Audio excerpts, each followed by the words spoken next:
stop scrolling. This is not motivation. This is not positivity, and this is not calm. If you are looking for comfort, this video is not for you. Stoicism is not about feeling peaceful. It is about learning how to stay in control when your emotions try to take control of you. Most people misunderstand Stoicism completely. They think it is about suppressing feelings. They think it is about being cold, distant, or emotionless. They think Stoics are calm because they feel nothing. That is wrong. Stoicism is not the absence of emotion. It is mastery over emotion, and that difference changes everything. Right now, most people are not controlled by their lives. They are controlled by their reactions. A single comment ruins their mood. Single delay makes them angry. A single memory pulls them into regret. A single fear stops them from acting. This is the real problem. Stoicism was designed to solve not happiness, not success. Control. The ancient Stoics were not calm because life was easy. They were calm because they trained themselves to respond instead of react.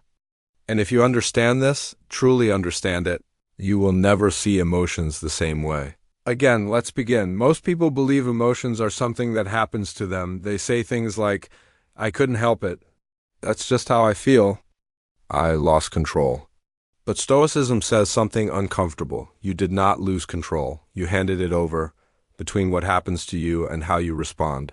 There is a space. That space is where power lives. Most people never enter that space. They react instantly. Emotion fires. Action follows. No pause. No judgment. No choice. Stoicism trains you to live inside that space. Not by killing emotion, but by questioning it. The Stoics believed emotions are not automatic truths. They are judgments. Interpretations. Stories you tell yourself about what is happening. Anger does not come from an insult. It comes from the belief that you were disrespected and must respond. Fear does not come from uncertainty. It comes from the belief that uncertainty is dangerous. Anxiety does not come from the future. It comes from imagining outcomes you cannot control and treating them as real. Change the judgment. And the emotion changes with it. This is emotional control, not suppression. Not denial. Clarity. Marcus Aurelius wrote his personal journal not to inspire others but to discipline his own mind. He reminded himself daily that people would be selfish, events would be unfair, and plans would fail, not because he was pessimistic, but because he refused to be surprised by reality. Surprise is what fuels emotional chaos. When you expect life to be smooth, every obstacle feels like an injustice. When you expect difficulty, you meet it with preparedness instead of panic. This is why Stoicism is misunderstood as cold. In reality, it is deeply practical. A Stoic does not say, I should not feel this. A Stoic says, why am I feeling this? Is this judgment accurate? Is this response useful? Most people never ask these questions. They feel first, they react second, they regret later. Stoicism reverses the order. Think first. Judge carefully. Act deliberately. This does not make you passive. It makes you precise. Emotional people believe emotions give them authenticity. Stoics believe discipline gives them freedom. Freedom from mood swings, freedom from impulsive decisions, freedom from being manipulated by external events, because once you understand this truth, nothing outside you can force a reaction. Epictetus, one of the most influential Stoic teachers, was born a slave. He owned nothing. He had no political power, yet he taught something. Radical, you can be chained physically and still be free, and you can be free physically and still be a slave to anger, a slave to approval, a slave to fear, a slave to desire. Stoicism is about breaking those chains. Most people think emotional control means feeling less.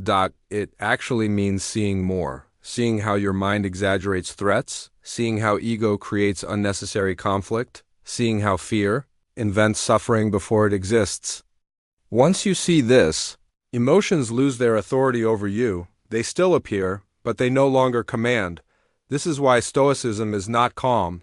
Calm is the result, not the goal. The goal is sovereignty over your inner world. Consider how easily emotions hijack people.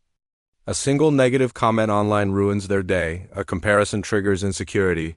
A delay triggers rage. A loss triggers despair. None of these events control you. Your interpretation does. Stoicism trains you to intercept that interpretation before. Anger says, "This is unacceptable," the Stoic asks, "according to what standard?" Before fear says, "This will ruin me," the Stoic asks, "Is this within my control?" Before sadness says, "I cannot bear this," the Stoic asks, "Is this truly unbearable or merely uncomfortable?" These questions create distance. Distance creates choice. Choice creates control. This is the real power of Stoicism. It is not about never feeling pain. It is about not being ruled by it. Life will still hurt. Loss will still happen. People will still disappoint you. Stoicism does not protect you from reality. It prepares you for it. This is why Stoicism appeals to soldiers, leaders, executives, and people under pressure, not because it makes life gentle, but because it makes the mind resilient. Modern life overwhelms people not because it is harder than the past, but because it is noisier. Constant information. Constant comparison. Constant stimulation. The mind is never still. Emotions are constantly triggered. Stoicism teaches selective attention. Not everything deserves a response. Not every thought deserves belief. Not every feeling deserves action. This is a radical idea in a world that rewards emotional expression over emotional mastery. Stoicism does not tell you to ignore emotions. It tells you to examine them, and examination is power. When anger arises, you do not ask, "How do I express this?" You ask, "Is this justified? Is this useful? Is this aligned with my values?" When fear arises, you do not ask, "How do I escape this?" You ask, "What is actually within my control right now?" When desire arises, you do not ask, "How do I get this?" You ask, "What will this cost me?" These questions slow you down. And slowing down is how you regain control. Most mistakes happen at emotional speed. Stoicism introduces friction. It forces you to pause. That pause is where discipline lives. This is why Stoicism is not passive acceptance. It is active mental training. The Stoics practiced daily reflection. They rehearsed adversity in their minds. They reminded themselves of mortality, not to be morbid, but to reduce emotional shock. When you expect nothing, everything becomes manageable. When you expect perfection, everything becomes a crisis. Stoicism is the art of lowering unnecessary expectations so you can respond with clarity instead of chaos. This does not make you weak. It makes you unshakable. An unshakable person is dangerous in the best way. They cannot be manipulated emotionally. They cannot be provoked easily. They cannot be destabilized by external pressure. They choose their response. And that choice is freedom. Most people live reactively. Stoics live intentionally. Most people chase emotional highs. Stoics build emotional stability. Most people want calm. Stoics want control, and control produces calm as a side effect. If you are constantly seeking peace, you will never find it, because peace is not something you chase. It is something that emerges when you stop fighting reality. Stoicism teaches you to cooperate with reality, not resist it. You do not waste energy wishing things were different. You invest energy in responding wisely to what is. This mindset transforms stress into focus, anger into resolve. Fear into preparation.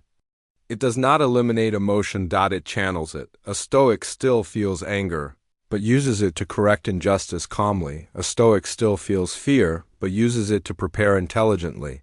A Stoic still feels sadness, but does not drown in it. This is emotional maturity. Modern culture confuses emotional expression with emotional health. Stoicism rejects this. Expression without control is not health. It is chaos. True strength is emotional restraint guided by reason. Not repression, not denial. Discipline. And discipline is not punishment. It is self-respect. When you refuse to let emotions control your actions, you are respecting your future self. Stoicism is not about being unfeeling. It is about being unmovable by trivial things. Imagine how different your life would be if insults did not provoke you, if delays did not anger you, if uncertainty did not paralyze you. This is not fantasy. This is trained behavior. Stoicism is a practice, not a quote, not an aesthetic, not a trend. It is daily mental conditioning. Most people want quick fixes. Stoicism offers permanent structure. It teaches you how to think, not what to think. And once you learn that, No situation has absolute power over you. This is why Stoicism endures. Empires collapsed, technology evolved, but human emotions stayed the same. Fear, anger, desire, ego. Stoicism remains relevant because it addresses the core problem, lack of self-mastery. If you master your reactions, you master your life, not because life becomes easy, but because you become capable. Stoicism is not calm. Calm is fragile. Stoicism is control. And control is durable. When everything around you is unstable, control is the only real security. This is the philosophy of resilience, the philosophy of endurance, the philosophy of inner command. And once you understand this, you stop chasing peace and start building power, quiet power. Internal power, unshakable power. That is Stoicism.